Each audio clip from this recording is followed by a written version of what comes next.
Hello future doctors. તો જો તમારે એમબીબીએસમાં એડમિશન લેવું હોય તો તમારે ફર્સ્ટ રાઉન્ડમાં જો તમને લાગે કે મારું એડમિશન નહીં થાય તો તમારે કેટલા માર્ક પર કેટલા રાઉન્ડ સુધી વેઇટ કરવું પડે તો તમને એડમિશન મળી જશે. આજના વિડીયોમાં એના વિશે વાત કરીશું. એટલે કે તમારે જો આ મુજબના માર્ક હશે તો તમને એમબીબીએસમાં એડમિશન મળી રહેશે. તમારે કોઈ અધર ફિલ્ડનું ઓપ્શન પાર્ટ બી તરીકે ઓપ્શન રાખવાની જરૂર નથી. તો ચાલો વિડીયો શરૂ કરીએ. તો આ વિડીયોમાં તમને કેટેગરી વાઇઝ કટ ઓફ મળશે. જો તમે આ મુજબના માર્ક ધરાવો છો તો તમે શ્યોર થર્ડ રાઉન્ડ કે ફોર્થ રાઉન્ડ સુધી વેઇટ કરશો તો તમને એડમિશન મળી રહેશે. મેં આની પહેલાં ઘણા ખરા વિડીયોમાં તમને કટ ઓફને લઈને બતાવેલું જ છે. તમને ઘણા ખરા વિડીયોમાં કટ ઓફ થોડું ઘણું વધારે કીધું હશે તો તે તમારે round 1, second round, first round કે સેકન્ડ રાઉન્ડમાં એડમિશન મળી રહે તે મુજબનું કટ ઓફ હશે. અત્યારે આ કટ ઓફ તમારા લાસ્ટ રાઉન્ડ એટલે કે છેલ્લા રાઉન્ડ સુધી તમે વેઇટ કરો તો તમને આટલા માર્ક મુજબ હશે તો તમને એડમિશન મળી રહેશે. તો સૌથી પહેલાં આપણે ઓપન કેટેગરીનું કટ ઓફ જોઈએ. તો ઓપન કેટેગરીમાં જો તમારે ગવર્મેન્ટ કોટામાં ઓલ ઇન્ડિયા કોટા થ્રુ તમારે એડમિશન લેવું હોય તો તમારે 529 માર્ક જોશે. ઓપન કોટામાં ગવર્મેન્ટ કોલેજમાં ગવર્મેન્ટ કોટામાં એડમિશન લેવું હોય તો તમારે 524 માર્ક જોશે. આ તમારે માર્ક થર્ડ રાઉન્ડ કે સ્ટે વેકન્સી રાઉન્ડ સુધી તમે આટલા માર્ક હશે વેઇટ કરશો તો તમને શ્યોર એમબીબીએસ કોલેજમાં એડમિશન મળી રહેશે ઓપન કેટેગરીના સ્ટુડન્ટ માટે. જો જીમસ મેડિકલ કોલેજમાં ગવર્મેન્ટ કોટામાં એડમિશન લેવું હોય તો તમારે 485 માર્ક જોશે. જીમસ કોલેજમાં મેનેજમેન્ટ કોટામાં એડમિશન લેવું હોય તો તમારે 420 માર્ક જોશે. અને સેલ્ફ ફાઇનાન્સ મેડિકલ કોલેજમાં ગવર્મેન્ટ કોટામાં તમારે 415 માર્ક જોશે.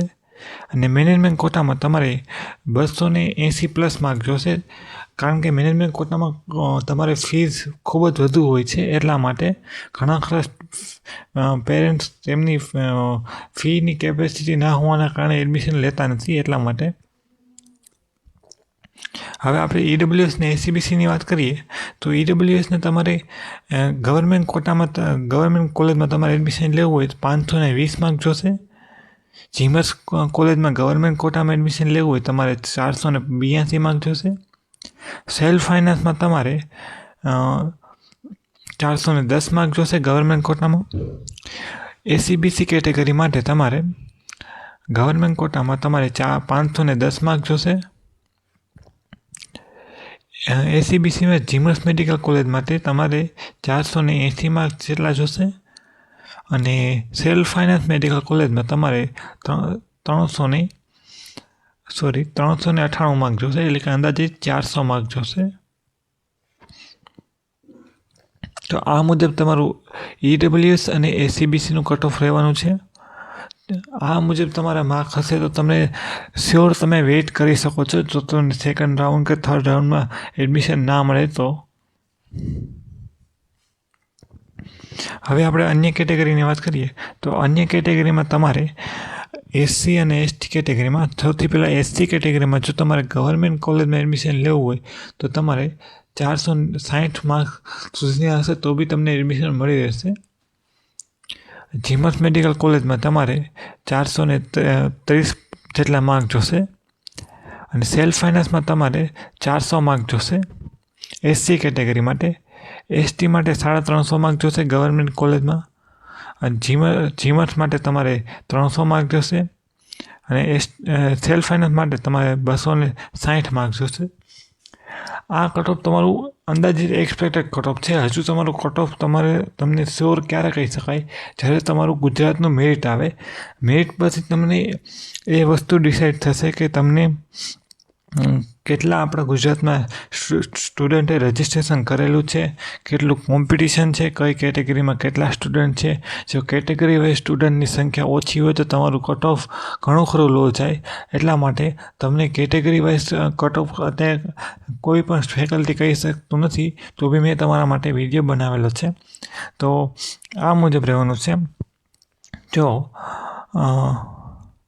તમારા કટ ઓફની વાત કરીએ તો ઓપન કેટેગરી માટે તમારે 530 માર્ક સુધીના જોશે.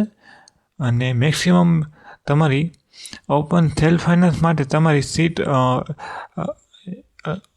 1127 જેટલી છે ગવર્મેન્ટ કોટામાં.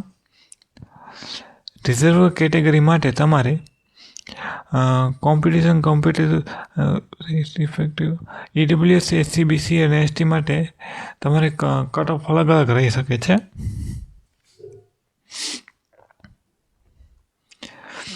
તો આ મુજબનું તમારું કટ ઓફ રહેશે. કટ ઓફને લઈને ઘણા ખરા વિડીયો બનાવેલા છે.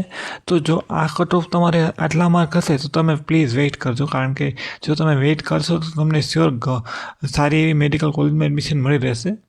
મેં આમાં ગવર્મેન્ટ, જીમસ અને સેલ્ફ ફાઇનાન્સની બધી માહિતી પણ આપેલી છે. જો ઘણા ખરા વિદ્યાર્થીઓને સારા એવા માર્ક હોય છે છતાં પણ MBBSમાં એડમિશન લેતા નથી, એટલા માટે, કારણ કે તેમને એડમિશન મળશે નહીં મળે તેની ચિંતામાં તેઓ અધર ફિલ્ડમાં જોડાઈ જાય છે, જેમ કે BDS, આયુર્વેદિક, હોમિયોપેથિક, એમાં ગવર્મેન્ટ કોટામાં સીટ એડમિશન લઈ લે છે. એટલા માટે મેં આ વિડીયો બનાવેલો છે. જો તમારે આ મુજબના માર્ક છે તો તમે સ્ટે વેકન્સી રાઉન્ડ સુધી પણ વેઇટ કરી લેજો. જો તમે વેઇટ કરશો તો તમને શ્યોર MBBSમાં એડમિશન મળી રહેશે. આફ્ટર MBBS તમારું ફ્યુચર પણ બેસ્ટ થશે. એટલા માટે તો તમને આ વિડીયો કેવો લાગ્યો જરૂરથી જણાવજો, અને તમને કોઈ પણ પ્રકારનો ક્વેશ્ચન હોય તો જરૂરથી કોમેન્ટમાં જણાવજો. અને તમને આ વિડીયો કેવો લાગ્યો જરૂરથી કોમેન્ટમાં જણાવી. અને thank you for the watching.